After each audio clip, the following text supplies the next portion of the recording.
ഈശോ മിശിഹായ്ക്ക് സ്തുതിയായിരിക്കട്ടെ. ഞാൻ മാണിപ്പറമ്പിലച്ചൻ. ചോദ്യം ഉത്തരം പങ്ക്തിയിൽ ഒരു ചോദ്യമാണ്.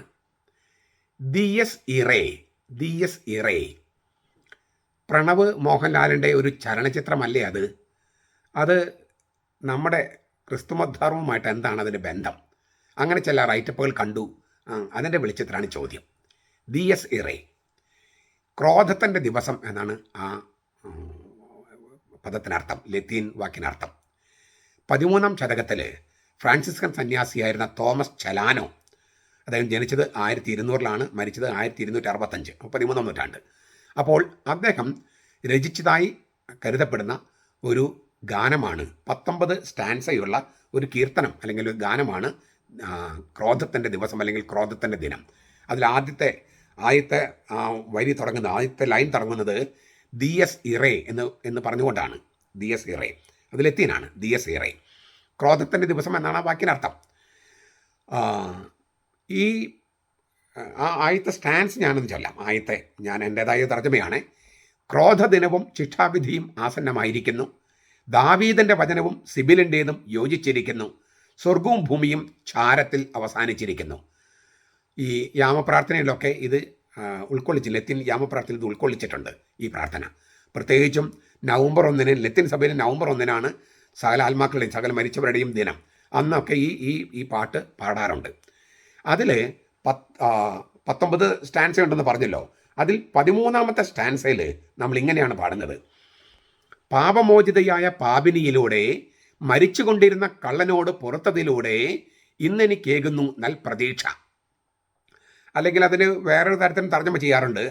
മറിയത്തിന് മാപ്പ് കൊടുത്ത നീ, കള്ളൻ്റെ പ്രാർത്ഥന കേട്ടുള്ളലിഞ്ഞ നീ, ഇന്നെനിക്കേകുന്നു നൽ പ്രത്യാശ. ഇങ്ങനെയൊക്കെ അത് തർജ്ജമ ചെയ്യാം. അത് പലതരത്തിൽ തർജ്ജമ ചെയ്തിട്ടുണ്ട്. അപ്പോൾ ഇതാണ് ഈ ഒന്നാമത്തെ വാക്ക്. ഈ കീർത്തനത്തിൽ ഒന്നാമത്തെ വാക്കാണ് ക്രോധദിനം.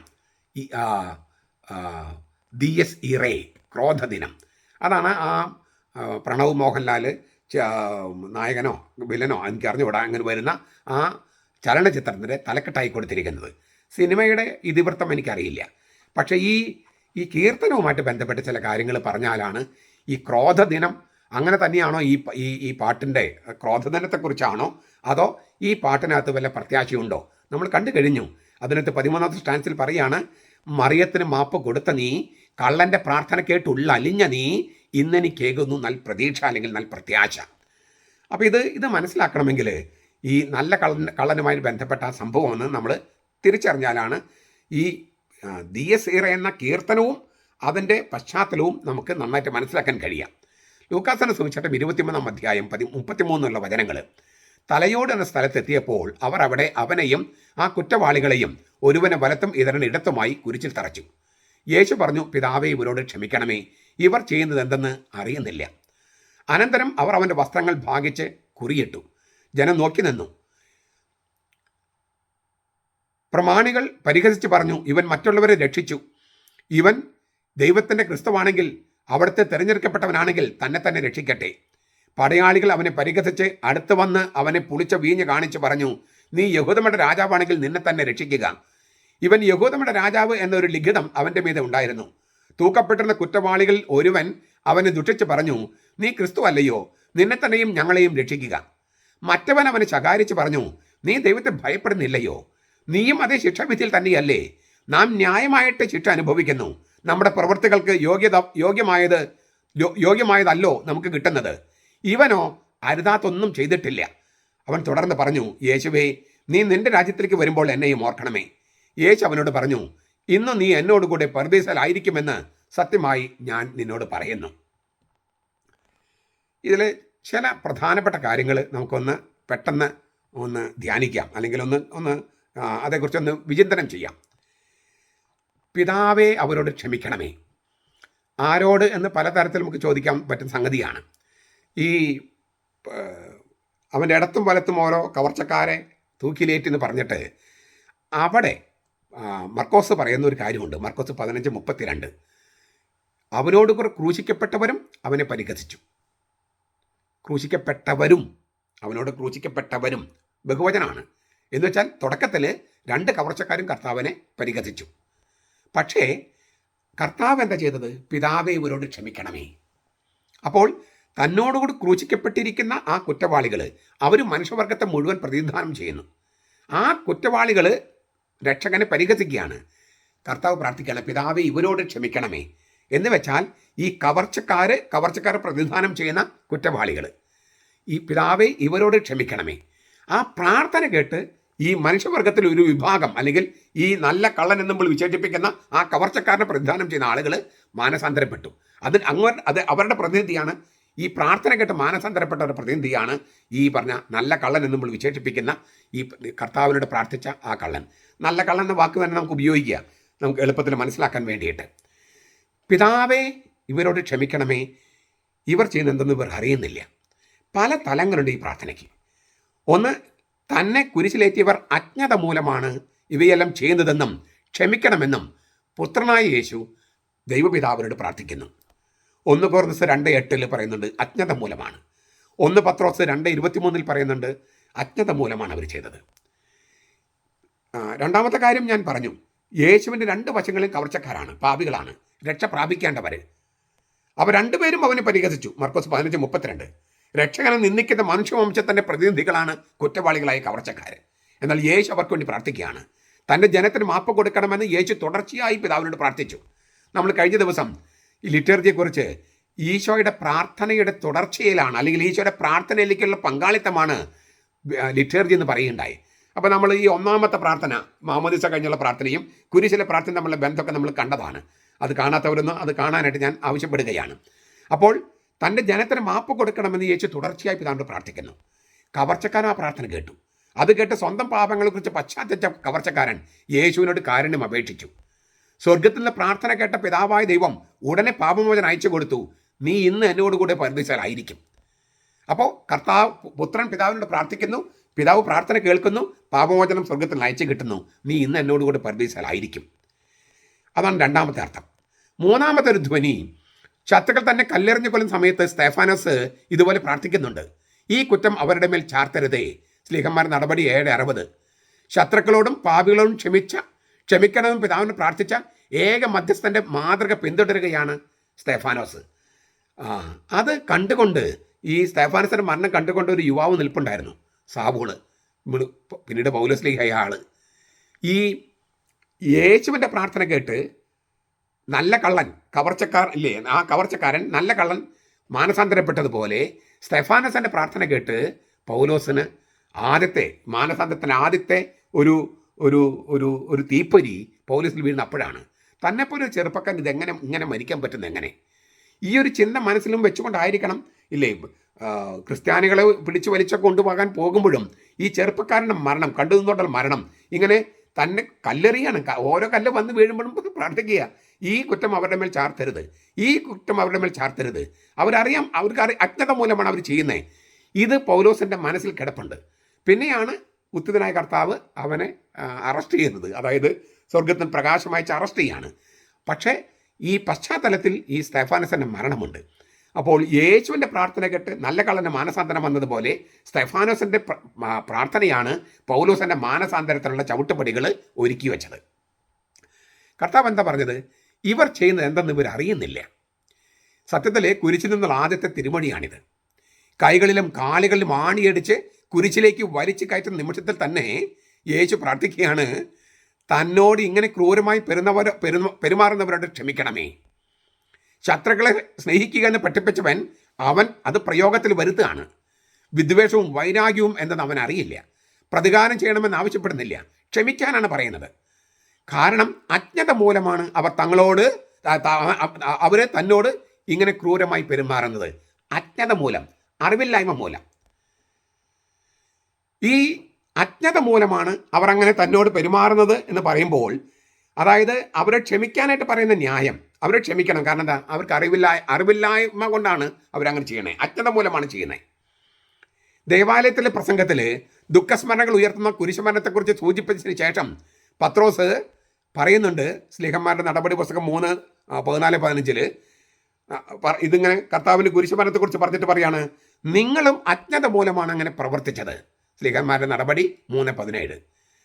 അറിവില്ലാതെ അവിശ്വാസിയായിട്ടാണ് ഞാൻ പ്രവർത്തിച്ചതെന്ന് തൻ്റെ ഇരുണ്ട ഭൂതകാലത്തിലേക്ക് നോക്കി പൗലോസ് വേദനയോട് ഏറ്റു പറയുന്നുണ്ട്. 1 തിമത്തിയോസ് 1:13. എങ്കിലും ദൈവത്തിൻ്റെ കൃപ എനിക്ക് ലഭിച്ചു എന്നാണ് പൗലോസ് പറയണേ. യേശുവിനെ വധിക്കാൻ നിയോഗിക്കപ്പെട്ടിരുന്ന പട്ടാളക്കാരെ അജ്ഞരായിരുന്നു. അവരെന്താണ് ചെയ്യുന്നതെന്ന് അവർക്കറിയില്ലായിരുന്നു. എന്നാൽ യേശുവിനെ വധശിക്ഷയ്ക്ക് വിധിച്ചവർക്ക് അറിയാമായിരുന്നു തങ്ങൾ എന്താണ് ചെയ്യുന്നതെന്ന്. പക്ഷേ ഇരു കൂട്ടർക്കും ഇതൊരാശ്വാസമാണ്.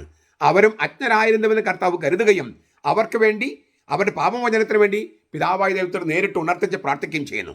കാരണം അവരുടെ അജ്ഞതയെ മാനസാന്തര പാതയിലേക്കുള്ള ഒരു തിരുനടയായിട്ട് കർത്താവ് കാണുകയാണ്. ഇത് മനസ്സിലാക്കാൻ നമുക്ക് ഈ 1 തിമോത്തിയോസ് 1:13 പൗലോസ് പറയുന്നില്ലേ, ഈ ഞാൻ അറിവില്ലാതെ ഇല്ലേ അജ്ഞത മൂലമാണ് അങ്ങനെ പ്രവർത്തിച്ചത്. അറിയുന്നില്ല, അജ്ഞത.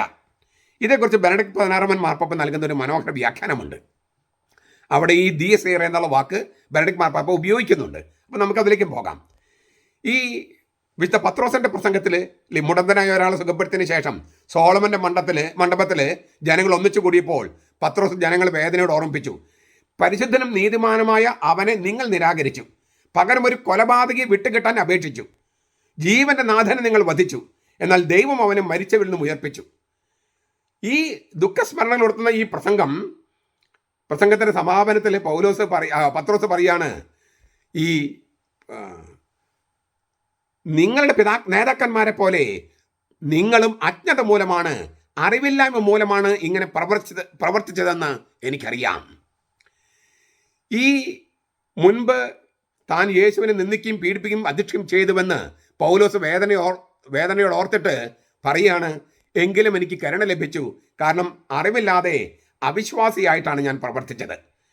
നിയമത്തിൻ്റെ ഉത്തമ ശിക്ഷനും വിശുദ്ധ പുസ്തകമനുസരിച്ച് ജീവിച്ചുവനുമെന്ന നിലയിൽ മുൻപ് തനിക്കുണ്ടായിരുന്ന ആത്മവിശ്വാസത്തിൻ്റെ വെളിച്ചത്തിൽ പൗലോസിൻ്റെ ഈ വാക്കുകൾ വളരെ കഠിനമാണ്. ഇല്ലേ, നിയമത്തിന് മുമ്പിൽ താൻ കുറ്റക്കാരനല്ലെന്നൊക്കെ പറയുന്നുണ്ട് പൗലോസ്. എന്നിട്ടും ഒരു ഏറ്റുപറച്ചിൽ നടത്തുകയാണ്. അക്കാലത്ത് ഏറ്റവും ശ്രേഷ്ഠന്മാരായ ഗുരുക്കന്മാരുടെ കീഴിൽ പഠനം നടത്തുകയും വിശുദ്ധ ഗ്രന്ഥ പണ്ഡിതനെന്ന് സ്വയം അഭിമാനിക്കാൻ സാധ്യതയും ഉണ്ടായിരിക്കെ പൗലോസ് തൻ്റെ ജീവിതത്തിലേക്ക് തിരിഞ്ഞു നോക്കിയിട്ട് പറയാണ്, എനിക്ക് അറിവില്ലായിരുന്നു, എനിക്ക് അജ്ഞതയായിരുന്നു, ഞാൻ അജ്ഞതയിലായിരുന്നു. എന്നാൽ പൗലോസിൻ്റെ ഈ അജ്ഞതയാണ്, ഈ അറിവില്ലായ്മയാണ് അദ്ദേഹത്തെ രക്ഷിച്ചതും പാപമോചനത്തിന് പാത്രമാക്കിയതും. പാണ്ഡിത്യത്തിൻ്റെ പാരമ്യത, അജ്ഞതയുടെ അടിത്തട്ട്, ഇത് രണ്ടും ഒരാളിലും സന്ധിക്കുകയാണ്, വന്നു ചേരുകയാണ്. അന്നത്തെ ഏറ്റവും വലിയ പണ്ഡിതന്മാരുടെ കീഴിൽ പഠിച്ചവനാണ് പൗലോസ്. എന്നിട്ടും പറയുക, ഞാൻ അജ്ഞനായിരുന്നു. ഏറ്റവും വലിയ പണ്ഡിതൻ പറയാണ്, ഞാൻ അജ്ഞനായിരുന്നു. ഈ സ്വയം പര്യാപ്തമെന്ന് കരുതുന്ന അറിവിൻ്റെ നെറിവുകേടിനെയാണ് ഇത് വെളിപ്പെടുത്തുന്നത്. അത് നമുക്ക് എത്ര വലിയ അറിവുണ്ടായാലും ഞാൻ സ്വയം പര്യാപ്തനാണ് എന്ന് ഒരാൾ വിചാരിച്ചാൽ, അതായത് എനിക്ക് ദൈവം വേണ്ട എന്ന് വിചാരിച്ചാൽ, അയാൾക്ക് എത്ര വലിയ പാണ്ഡിത്യമുണ്ടെങ്കിലും അയാൾ അജ്ഞതയുടെ അടിത്തട്ടിലാണ്. ഇതൊരു ഞെട്ടിപ്പിക്കുന്ന ഒരു പാരഡോക്സാണ്, ഞെട്ടിപ്പിക്കുന്ന പാരഡോക്സ്. അതായത് ദൈവത്തെ കൂടാതെ സ്വയം പര്യാപ്തനെന്ന് വിചാരിക്കുന്ന ആരുടെ പാണ്ഡിത്യവും വാസ്തവത്തിൽ അജ്ഞതയാണ്. അത് യഥാർത്ഥ ജ്ഞാനമല്ല. മനുഷ്യനെ യഥാർത്ഥത്തിൽ മനുഷ്യനാക്കി രൂപാന്തരപ്പെടുന്ന സത്യത്തിലേക്ക് നയിക്കുന്ന ജ്ഞാനമല്ല അത്. യേശുവിനെ കാണാൻ കിഴക്കുന്ന വന്ന ജ്ഞാനികളെക്കുറിച്ചുള്ള ചരിത്രകഥയിൽ അറിവുണ്ടായിട്ടും ഗ്രഹിക്കാൻ കഴിയാതെ പോയവരെക്കുറിച്ചൊരു പരാമർശമുണ്ട്. പ്രധാന പുരോഹിതന്മാർക്കും ധർമ്മശാസ്ത്രികൾക്കും നിയമജ്ഞർക്കും തീർച്ചയായിട്ടും അറിയാം മിശിഹ എവിടെയാണ് ജനിക്കുന്നതെന്ന്. എന്നാൽ ഈ മിശിഹ ആരാണെന്ന് ഗ്രഹിക്കുവാൻ അവർ ശ്രമിച്ചില്ല, അവർക്ക് കഴിഞ്ഞില്ല. അറിവുണ്ടായിരുന്നിട്ടും അവർ അന്ധരായിരുന്നു. അറിവും അറിവില്ലായ്മയും കലർന്നിരിക്കുക. ഭൗതിക ജ്ഞാനത്തിൻ്റെ ഔന്നത്യം, ഉന്നതി, ആന്തരികമായ അജ്ഞാനത്തിൻ്റെ അതിപ്രസരവും ഇതൊന്നിച്ചു വരിക ചരിത്രത്തിലെ എല്ലാ കാലഘട്ടങ്ങളിലും കാണുന്ന അമ്പരപ്പിക്കുന്ന പ്രതിഭാസമാണിത്. ഇല്ല, ഏറ്റവും വലിയ ജ്ഞാനിയും ദൈവത്തെ നിഷേധിക്കുന്ന ഒരു ഘട്ടത്തിൽ അങ്ങനെ ഉള്ളവരുണ്ട്. എത്രയോ പേരെ നമ്മുടെ നാട്ടിൽ നിരീശ്വരന്മാർ. അതായത് അവരുടെ അജ്ഞതയുടെ ആഴം മനസ്സിലാക്കാൻ തങ്ങൾക്ക് ദൈവത്തെ മനസ്സിലാക്കാൻ കഴിയുന്നില്ല, തങ്ങളുടെ മനസ്സിൻ്റെ ആ ചട്ടക്കൂടിൽ മനസ്സിലാക്കാൻ കഴിയുന്നില്ല. അതുകൊണ്ട് ദൈവമില്ല അത്രേ. എത്രയോ പരിമിതനായ മനുഷ്യനാണ് ഓരോ മനുഷ്യനും. എത്ര വലിയ ആളാണെങ്കിൽ എത്ര പരിമിതനാണ്. അങ്ങനെയുള്ള മനുഷ്യൻ അവൻ്റെ ബുദ്ധിയുടെ ഉള്ളിൽ ദൈവത്തെ ഒതുക്കാൻ ശ്രമിച്ചിട്ട് അങ്ങനെ ഒതുങ്ങാതെ വരുമ്പോൾ അങ്ങനൊരു ആളില്ല എന്ന് പറഞ്ഞാൽ അതിനേക്കാൾ വലിയ അജ്ഞാനമുണ്ടോ? അതിനേക്കാൾ വലിയ അറിവില്ലായ്മയുണ്ടോ? ഈ അജ്ഞതയെക്കുറിച്ചുള്ള നിലപാട് വിശുദ്ധ ഗ്രന്ഥത്തിലെ താളുകൾ അങ്ങോളം ഇങ്ങോളം കാണപ്പെടുന്ന സന്ദേശമാണ്. അറിവുണ്ടെന്ന് അഹങ്കരിക്കുന്ന ഇന്നത്തെ ലോകത്തെയും ജ്ഞാനികളെയും വിരട് പിടിപ്പിക്കുകയാണത്. അറിവുണ്ടെന്ന് നടിക്കുന്നവർ യഥാർത്ഥത്തിൽ അന്ധരാണ്. സത്യം നമ്മുടെ അറിവിലൂടെ തന്നെ നമ്മെ സമീപിക്കുമ്പോൾ ആ സത്യത്തെ നമുക്ക് തിരിച്ചറിയാൻ കഴിയാതെ പോകുന്നത് നമ്മുടെ അറിവ് കൂടുതലായിട്ടാണ്. നമ്മുടെ അറിവ് വല്ലാതെ കൂടിപ്പോയാൽ, അതായത് ദൈവത്തെ തിരസ്കരിക്കുന്ന തരത്തിൽ കൂടിപ്പോയാൽ, സത്യം നമ്മളെ സമീപിച്ചാലും സത്യത്തെ നമുക്ക് തിരിച്ചറിയാൻ കഴിയില്ല. അപ്പോൾ ഈ അറിവിനകത്ത് തന്നെ ഒരു അജ്ഞതയുണ്ടാണ്. ദൈവത്തെ മാറ്റി നിർത്തി ദൈവത്തെയും മനുഷ്യനെയും മനസ്സിലാക്കാൻ പറ്റുന്ന ഒരു അറിവല്ലാതെ മറ്റേത് അറിവുണ്ടായാലും സത്യം തിരിച്ചറിയാൻ കഴിയാതെ വരും. ഏറ്റവും ലളിതമായി പറഞ്ഞാൽ, എന്താണ് അറിയേണ്ടതെന്നൊക്കെ എനിക്കറിയാം എന്നൊരു ധാർഷ്ട്യത്തോടെ സമീപിച്ചാൽ നമ്മൾ അറിയേണ്ട കാര്യങ്ങൾ അറിയാതെ പോകും. ഞാൻ പെട്ടെന്നൊരു ഉദാഹരണം പറയുന്നതാ. ഞങ്ങൾ എറണാകുളംകാരെ അച്ഛൻ പഠിപ്പിക്കാൻ വരണ്ട, ഞങ്ങൾ എറണാകുളം നിങ്ങൾ അച്ഛൻ പഠിപ്പിക്കാൻ വരണ്ട, അങ്ങനെ നിലപാടെടുത്തിരിക്കുകയാണ് വിമത വൈദികരും ആത്മായ മുന്നേറ്റക്കാരും. അവർക്ക് എന്തെങ്കിലും സത്യം തിരിച്ചറിയാൻ പറ്റുമോ? എത്രയൊക്കെ ചരിത്രരേഖകളോ എത്രയൊക്കെ ദൈവശാസ്ത്രമോ അവരുടെ മുമ്പിൽ അവതരിപ്പിച്ചാലും അവരെ പഠിപ്പിക്കാൻ കഴിയില്ല. കാരണം എന്താണ്? ഞങ്ങളെ പഠിപ്പിക്കാൻ താൻ ആളായിട്ടില്ല. ഞങ്ങൾക്കറിയേണ്ടതല്ല ഞങ്ങൾക്കറിയാം. ഈ ഒരു അഹന്തയിലിരിക്കുകയാണ്. അങ്ങനെയുള്ള ഒരു അഹന്തയിലിരിക്കുമ്പോൾ യഥാർത്ഥ ജ്ഞാനം കിട്ടുകയില്ല. ഇതാണ് ഈ സത്യത്തെ നമുക്ക് തിരിച്ചറിയാൻ പറ്റില്ല എന്ന് പറയുന്നത്. തീർച്ചയായിട്ടും നമ്മുടെ അറിവില്ലായ്മ നമ്മുടെ കുറ്റത്തിൻ്റെ ഗൗരവം കുറയ്ക്കാം. മനംമാറ്റത്തിൻ്റെ മണിമുറ്റത്തേക്ക്, മാനസാന്തരത്തിൻ്റെ സാന്ത്വന തീരത്തേക്കുള്ള പാത തുറന്നിടുകയും ചെയ്യാം. എങ്കിലും അജ്ഞത നമ്മൾ വെറുതെ അങ്ങ് കുറ്റവിമുക്തരാക്കുന്നില്ല. അത് സത്യത്തിൻ്റെ വിളിയോട് പ്രതികരിക്കാൻ വിസമ്മതിക്കുന്ന ഹൃദയത്തിൻ്റെ മരവിപ്പ് എത്രമാത്രമാണെന്ന് നമുക്ക് കാണിച്ചു തരികയാണ്. എന്തൊരു വിരോധാഭാസമാണിത്! അജ്ഞാനത്തിൽ ജ്ഞാനം ഒളിഞ്ഞിരിക്കുന്നു. അതേസമയം എല്ലാ കാലത്തും എല്ലാവർക്കും അതൊരാശ്വാസമാണ്. കാരണം ഞാൻ പറഞ്ഞല്ലോ, ദൈവത്തിൻ്റെ കൃപയും കാര്യവും ലഭിക്കാൻ അറിവില്ലായ്മയെക്കുറിച്ചുള്ള തിരിച്ചറിവ് സഹായിക്കാം ദൈവത്തിൻ്റെ കൃപയും കാര്യവും ലഭിക്കാൻ. ഇതാണ് ഈ അറിയാതെയാണ് ചെയ്തത് എന്നുള്ള കാര്യം. ഇങ്ങനെ കുരിശിൽ കിടന്നിട്ട് കർത്താവ് ഇങ്ങനെ പ്രാർത്ഥിക്കുമ്പോൾ, ഈ പിതാവെ ഒരു ക്ഷമിക്കണം പ്രാർത്ഥിക്കുമ്പോൾ, ഈ കവർച്ചക്കാരിൽ ഒരുവൻ നീ ക്രിസ്തു അല്ലേ, നിന്നെ രക്ഷിക്കുക, ഞങ്ങൾ രക്ഷിക്കാന്നൊക്കെ പറഞ്ഞു. മറ്റവൻ, ഈ നല്ല കള്ളെന്ന് പറയുവൻ, ഈ ഇടത്തുള്ള കള്ളനെ ശകാരിച്ചിട്ട് പറയാം. അപ്പോൾ സദ്വാർത്തക്കുള്ളിൽ സദ്വാർത്ത എന്നറിയപ്പെടുന്ന ഒരു തിരുവചനത്തിന് തുടക്കം കുറിക്കുകയാണ് ഈ നല്ല കള്ളൻ. നല്ല കള്ളൻ എന്താ പറഞ്ഞത്? ഇല്ലേ, അവന് ശകാരിച്ചിട്ട് പറയാണ്, നീ എന്തായി പറയണേ? നീയും ഞാനൊക്കെ അർഹിക്കുന്നതാ കിട്ടിയിരിക്കുന്നത്. ഈ കുരിശുമരണം നമ്മൾ അർഹിക്കുന്നതാ. അത്രമാത്രം താന്തോന്നിത്തരം നമ്മൾ ചെയ്തിട്ടുണ്ട്, അത്രമാത്രം അധാർമികത നമ്മൾ ചെയ്തിട്ടുണ്ട്, കള്ളത്തരം നമ്മൾ ചെയ്തിട്ടുണ്ട്, വഞ്ചന ചെയ്തിട്ടുണ്ട്. പക്ഷെ ഈ മനുഷ്യൻ അതായത് നടുക്ക് കിടക്കുന്ന ഈ മനുഷ്യൻ ദൈവത്തിൻ്റെ തിരുമുഖത്തെ ദൃശ്യമാക്കുന്ന സത്യമായ ദൈവപുത്രനാണെന്നൊരു ഉൾക്കാഴ്ച അവനുണ്ടാകുകയാണ്. അതുകൊണ്ട് ഈ മറ്റേ കവർച്ചക്കാരനെ ശാസിച്ചിട്ട് ഈ നല്ല കള്ളെന്ന് പറഞ്ഞ ആൾ യേശുവിലേക്ക് തിരിഞ്ഞിട്ട് പറയുക, യേശുവേ, നിന്റെ രാജകീയ ശക്തിയിൽ നീ ആഗതനായി നിന്റെ രാജ്യത്ത് പ്രവേശിക്കുമ്പോൾ എന്നെ ഒന്ന് ഓർക്കണേ. ലൂക്ക 23:42. ഈ നല്ല കള്ളൻ പറഞ്ഞ വാക്കുകളുടെ അർത്ഥം നമുക്ക് മുഴുവൻ മനസ്സിലാകില്ല. നിന്റെ രാജകീയ ശക്തി എന്നതുകൊണ്ടും നീ ആഗതനാകുമ്പോൾ എന്നെയും ഓർക്കണമേ എന്ന പ്രതിസന്ധി കൊണ്ടും എന്താണ് കള്ളൻ അർത്ഥമാക്കിയെന്ന് നമുക്ക് കൃത്യമായിട്ട് അറിയില്ല. പക്ഷെ ഒരു കാര്യം നമുക്കറിയാം, കുരിശിൽ കിടക്കുമ്പോൾ ഈ മനുഷ്യൻ വ്യക്തമായി മനസ്സിലാക്കി, തീർത്തും ശക്തിയില്ലാതെ നിരാലംബനായി നിസ്സഹായനായി കിടക്കുന്ന ഈ മനുഷ്യൻ എന്ന യേശു ഇസ്രായേൽ ജനം പ്രതീക്ഷയോടെ നോക്കിപ്പാർക്കുകയും കാത്തിരിക്കുകയും ചെയ്തിരുന്ന യഥാർത്ഥ മിശിഹാ രാജാവാണ്. അതിനാൽ കുരിശിൽ മാത്രമല്ല, മഹത്വത്തിലും യേശുവിൻ്റെ അരികിലായിരിക്കാൻ ഈ നല്ല കള്ളൻ ആഗ്രഹിക്കുകയാണ്.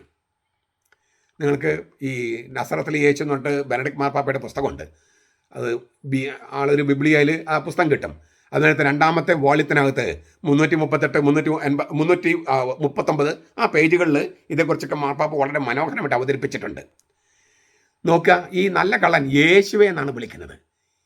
യേശുവെ. മനുഷ്യരുടെ ഇടയിൽ രക്ഷയ്ക്കായി യേശു എന്ന നാമമല്ലാതെ മറ്റൊരു നാമം നൽകപ്പെട്ടിട്ടില്ല. സ്ലീഹന്മാരുടെ നടപടി പുസ്തകം 4:12. യാഹ്വേ എന്ന് വെളിപ്പെടുത്തിയ ഏക സത്യ ദൈവം തന്നെയാണ് യേശു. ഇനി മുതൽ യേശു എന്ന നാമത്തിലാണ് മനുഷ്യരുടെ രക്ഷ. ലൂക്കാസ് അവതരിപ്പിക്കുന്ന രക്ഷാശാസ്ത്രവും കുരിശന്റെ ദൈവശാസ്ത്രവും വെളിപ്പെടുകയാണ്. പീലാത്തോസിന്റെ വിധിവാചകമാണ് നല്ല കള്ളനം ആവർത്തിക്കുന്നത്. ഇവൻ ഒരു തെറ്റും ചെയ്തിട്ടില്ല, യേശു നിഷ്കളങ്കനാണ്, യേശുവാണ് ദൈവനാമധാരി, യേശുവാണ് യാഹ്വേ, അവൻ്റെ നാമത്തിലല്ലാതെ മറ്റൊരു നാമത്തിലും രക്ഷയില്ല. എന്നിട്ട് പറയാണ്, നീ നിന്റെ രാജ്യത്തിലേക്ക് വരുമ്പോൾ. കവർച്ചക്കാരൻ്റെ വിശ്വാസം നോക്കൂ. യേശു കുരിശിൽ മരിക്കുകയാണ്, ഈ കവർച്ചക്കാരൻ മരിക്കുന്നതിൽ മരിക്കുകയാണ്. അത് അവൻ അവസാനമാണെന്ന് കവർച്ചക്കാരൻ വിചാരിക്കുന്നില്ലെന്ന് മാത്രം. യേശു മരിക്കുന്നെങ്കിലും യേശുവിൻ്റെ മരണം യേശുവിൻ്റെ അവസാനമാണെന്ന് കവർച്ചക്കാരൻ വിചാരിക്കുന്നില്ല. മറിച്ച് ആ കുരിശുമരണത്തിലൂടെ യേശു തൻ്റെ രാജ്യത്തിലേക്ക് വരികയാണ്. ഈ കുരിശുമരണത്തിലൂടെയാണ് യേശു തൻ്റെ രാജ്യത്തിലേക്ക് പോകുന്നത്. യേശുവാണ് യഥാർത്ഥ രാജാവ്. അവൻ്റേതാണ് യഥാർത്ഥ രാജ്യം. അവൻ തൂങ്ങിക്കിടക്കുന്ന കുരിശ് അവൻ്റെ രാജകീയ സിംഹാസനമാണ്. അവിടെ നിന്ന് സ്വർഗത്തിൽ ദൈവപിതാവിൻ്റെ വലത്ത് ഭാഗത്തേക്ക് അവൻ ആരോഹണം ചെയ്യും. ഈ കുരിശിലേക്ക് ഏറിയവൻ അവിടെ നിന്ന് സ്വർഗത്തിൽ ദൈവപിതാവിൻ്റെ വലത്ത് ഭാഗത്തേക്ക് ആരോഹണം ചെയ്യും. മാത്രമല്ല, കുറ്റവാളികൾക്ക് പൊതുമാപ്പ് കൊടുത്ത് വിട്ടയക്കാനുള്ള അവകാശവും ഈ രാജാവിനുണ്ട്. അങ്ങനെയല്ലേ? ഇപ്പം സ്വാതന്ത്ര്യ ദിനത്തിൽ കുറച്ച് കുറ്റവാളികളെ ഇല്ലേ വിട്ടയക്കുന്നു. അത് പണ്ട് രാജാക്കന്മാർ ചെയ്തിരുന്ന ഒരു പാരമ്പര്യത്തിൽ നിന്ന് വന്നതാണ്. ഇപ്പം അത് സർക്കാർ ചെയ്യണു. ഈ കവർച്ചക്കാരെയോ കുറ്റവാളികളെയൊക്കെ വിട്ടയക്കാനുള്ള അധികാരമുള്ള രാജാവാണ് ഈ കുരിശിൽ കിടക്കണേ. INRI യേസുസ് നസ്രൈനസ് റെക്സ് യദയോരും ഇല്ലേ, യഹൂദമയുടെ രാജാവായ നസ്രാക്കാരൻ ഈശോ രാജാവാണവൻ. ആ രാജാവ് കുരിശിൽ തൂങ്ങിക്കിടക്കുന്നു, സിംഹാസനം തൂങ്ങിക്കിടക്കുന്നു. അവിടുന്ന് സ്വർഗത്തിൽ ദൈവത്തിന്റെ വലതുഭാഗത്തേക്ക് ആരോഹണം ചെയ്യുന്നു. കുറ്റവാളിക്ക് മാപ്പ് കൊടുക്കാൻ അധികാരമുള്ള രാജാവാണ് ഈ കിടക്കണേ. കുരിശിൽ കിടക്കുന്ന യേശു എന്ന മനുഷ്യൻ, ശക്തിരഹിതനും നിരാലംബനും നിസ്സഹായനുമായി മനുഷ്യൻ, അവനാണ് യഥാർത്ഥ രാജാവ്. അവൻ മഹത്വത്തിലേക്ക് പ്രവേശിക്കുകയാണ്. ഇത് തിരിച്ചറിഞ്ഞു എന്നുള്ളതാണ് ഈ കള്ളൻ്റെ ഉൾക്കാഴ്ച എന്ന് പറയുന്നത്. അപ്പോൾ ഈ നീ നിൻ്റെ രാജ്യത്തിൽ വരുമ്പോൾ എന്നെയും കൂടി ഓർക്കണേ. കർത്താവ് ഉടനെ തന്നെ മറുപടി കൊടുക്കുകയാണ്. ഇന്ന് നീ എന്നോട് കൂടെ പർദീസലായിരിക്കും. ഈ അനുതപിച്ച കുറ്റവാളി പാപത്തിന് സ്വതന്ത്രനായിരിക്കുന്നുവെന്ന് മരണത്തിൻ്റെ മേൽ വിജയം വരിച്ച യേശു പ്രഖ്യാപിക്കുക. ഇന്ന് നീ എന്നോട് കൂടെ പർദീസലായിരിക്കും. ഒരു രാജകീയ വിളംബരമാണത്. നമ്മൾ ചണ്ടകൊട്ടിക്ക് അറിയിക്കില്ലേ രാജകീയ വിളംബരം? ഇന്ന് നീ എന്നോട് കൂടെ പർദീസലായിരിക്കും. ജീവിക്കുന്നവരുടെയും മരിച്ചവരുടെയും വിധിയാളനായി അഭിഷേകം ചെയ്യപ്പെട്ട ദൈവത്തിൻ്റെ ക്രിസ്തുവിൻ്റെ വിധിവാചകമായിരുന്നു ഇന്ന് നീ എന്നോട് കൂടെ പർദീസലായിരിക്കും. കുറ്റവാളിയെ വെറുതെ വിട്ടുകൊണ്ട് രാജാവും ന്യായാധിപനുമായവൻ വിധി പ്രസ്താവിച്ചു. ചരിത്രം സൃഷ്ടിച്ച വിധിയായിരുന്നു അത്. ഇന്ന് എന്നാണ് പറയണേ, നാളെ കഴിഞ്ഞ് മറ്റന്നാൾ എന്നല്ല. ഇന്ന് രക്ഷ യേശുവിൽ ഒരു വർത്തമാന കാല യാഥാർത്ഥ്യമാണ്. അന്നും ഇന്നും എപ്പോഴും അത് അവനിൽ സന്നിഹിതമാണ്. പാപികളോടത്ത് ഭക്ഷണമേശ പങ്കിട്ട യേശു കുറ്റവാളിക്ക് പർദീസായിലെ സൗഹൃദം വാഗ്ദാനം ചെയ്യുന്നു. എന്നോടുകൂടെ എന്നതിന് ഒരാളുടെ കൂട്ടത്തിലായിരിക്കുമെന്ന് മാത്രമല്ല, അയാളുടെ സൗഭാഗ്യത്തിൽ പങ്കുപറ്റുമെന്ന് കൂടി അർത്ഥമുണ്ട്. യേശുവിൻ്റെ രാജ്യത്തിൽ നല്ല കള്ളന് നല്ലൊരു പങ്ക് ലഭിക്കും. യേശു നമ്മുടെ പാപം പോക്കി നമ്മെ തൻ്റെ രക്തത്താൽ വിടുവെച്ച് തൻ്റെ പിതാവായ ദൈവത്തിന് നമ്മെ രാജ്യവും പുരോഹിതന്മാരും ആക്കി തീർത്തിരിക്കുന്നുവെന്ന് വെളിപാട് ദിവസം 1:6 പറഞ്ഞിരിക്കുന്നത് ഇവിടെ നിറവേറുകയാണ്. അപ്പോൾ പറയാണ് ഈ പറുദീസായാൽ എന്നെ കൂടി ഓർക്കണമെന്നേ പറഞ്ഞുള്ളൂ. ഈ കവർച്ചക്കാരൻ അവൻ ആവശ്യപ്പെട്ടതിനേക്കാൾ എത്രയോ മടങ്ങ് കൂടുതലാണ് കർത്താവ് കൊടുത്തത്. തന്നെ ഓർക്കണമെന്ന് പറഞ്ഞവന് യേശു പറയാണ് നീ എന്നോട് പറുദീസായിലായിരിക്കും. യേശു അനിശ്ചിതമായി ഭാവിയെപ്പറ്റി പറയാതെ ഇന്ന് ആ ദിവസത്തെക്കുറിച്ച് പറയുന്നു. ഇന്ന് ഇതൊരു തീർച്ചയായിട്ടും ഒരു നിഗൂഢാലും പ്രഖ്യാപനമാണ്. എങ്കിലും ഒരു കാര്യം വ്യക്തമാണ്, യേശു പിതാവുമായുള്ള കൂട്ടായ്മയിലേക്കും ഐക്യതയിലേക്കും ഉടനെ പ്രവേശിക്കുകയാണ്. അക്കാരണത്താൽ പറുദീസിലേക്കുള്ള പ്രവേശന പാസ് ഇന്ന് തന്നെ വാഗ്ദാനം ചെയ്യാനും കൊടുക്കാനും കർത്താവിന് കഴിയുന്നു, യേശുവിന് കഴിയുന്നു. ഇന്ന് തന്നെ കൊടുക്കുമെന്ന് യേശു വാഗ്ദാനം ചെയ്യുന്നു, കൊടുക്കുന്നു. എന്ത്? പറുദീസ. മനുഷ്യവംശം എവിടെ നിന്ന് നിലംപതിച്ചുവോ ആ പറുദീസിലേക്കാണ് താൻ മനുഷ്യവംശത്തെ നയിക്കുന്നുവെന്ന് യേശുവിനറിയാം. മനുഷ്യരുടെ സത്യമായ രക്ഷ എന്ന നിലയിൽ ആ പറുദീസ ദൈവമായുള്ള കൂട്ടായ്മയാണ്. അതിനാൽ ക്രിസ്തീയ ഭക്തർ ചരിത്ര പരിസരത്ത് നല്ല കള്ളൻ പ്രത്യാശയുടെ ഒരു ആൾരൂപമാണ്. പ്രത്യാശയുടെ ആൾരൂപം. നമ്മുടെ അന്ത്യനിമിഷത്തിലും ദൈവത്തിൻ്റെ കാരുണ്യത്തിൽ നമ്മെ എത്തിപ്പിടിക്കാനാകുമെന്ന ഉറപ്പിൻ്റെ ഐക്കണാണ് നല്ല കള്ളൻ. ഇതുകൊണ്ടാണ് നമ്മൾ മരിയസ്തുതി ചൊല്ലുമ്പോൾ ഇപ്പോഴും ഞങ്ങളുടെ മരണസമയത്തും തമ്പുരാനോട് ഞങ്ങൾക്ക് വേണ്ടി അപേക്ഷിക്കണമെന്ന് പറയണേ. മറിയത്തോട് ഇപ്പോഴും മരണസമയത്തും, അതായത് നമ്മുടെ മരണനിമിഷത്തിലും ദൈവത്തിൻ്റെ കാരുണ്യത്തിന് ഒരുപക്ഷെ നമ്മൾ എത്തിപ്പിടിക്കാനാകും എന്ന ഉറപ്പിൻ്റെ ഐക്കണാണ്. അങ്ങനെ എത്തിപ്പിടിക്കാൻ ഇടയാക്കണമെന്നാണ് മറിയത്തോട് പ്രാർത്ഥിക്കുന്നത്. തെറ്റായി വ്യയം ചെയ്ത അയാളുടെ ജീവിതത്തിന് ശേഷം, ഈ കവർച്ചക്കാരൻ്റെ ജീവിതത്തിന് ശേഷം ദൈവത്തിൻ്റെ തീരാകാരുണ്യത്തിൻ്റെ കൃപയ്ക്കായുള്ള അയാളുടെ അപേക്ഷ വെറുതെ ആയില്ല. എത്രമാത്രം വഴിപിടിച്ച ജീവിതമാണ് നാം നയിക്കുന്നതെങ്കിലും ദൈവത്തിൻ്റെ കരുണയ്ക്ക് വേണ്ടി സത്യസന്ധമായി ആഗ്രഹിച്ച് യാചിച്ചാൽ അത് വെറുതെയാകില്ലെന്ന് നല്ല കള്ളൻ നമ്മെ പഠിപ്പിക്കുകയാണ്. അതെ, നമ്മുടെ പ്രത്യാശ യേശു തന്നെയാണ്. അവൻ്റെ കാരുണ്യമാണ്. നമ്മുടെ പാപം ഹിമാലയം പോലെ വലുതാണെങ്കിലും അതിനെ കവച്ചു വെക്കുന്ന ചക്രവാളമാണ് അവൻ്റെ തീരാകാരുണ്യം. ഇന്നലെ നമ്മൾ പ്രത്യാശയുടെ മാതാവ് ഒക്കെ നമ്മൾ ധ്യാനിച്ചപ്പോൾ ഇത് ചെറുതായിട്ട് സൂചിപ്പിച്ചു. അതിനാൽ ക്രിസ്തീയ ഭക്തിയുടെ ചരിത്ര പരിസരത്ത് പ്രത്യാശയുടെ ഒരു പുതിയ ആൾരൂപമാണ് ഈ നല്ല കള്ളൻ എന്ന് പറയുന്നത്. ഇതാണ് 13-ാം ശതകത്തിൽ ഫ്രാൻസിസ്കൻ സന്യാസിയായിരുന്ന തോമസ് ചലാനോ രചിച്ച ദിയസ് ഈറെ ക്രോധത്തിൻ്റെ ദിനമെന്ന കീർത്തനത്തിൽ 13-ാമത്തെ സ്റ്റാൻസയിൽ ഇങ്ങനെ എഴുതിയത്, മറിയത്തിന് മാപ്പ് കൊടുത്ത നീ, കള്ളൻ്റെ പ്രാർത്ഥന കേട്ട് ഉള്ളലിഞ്ഞ നീ, ഇന്നെനിക്കേകുന്നു നൽപ്രതീക്ഷ.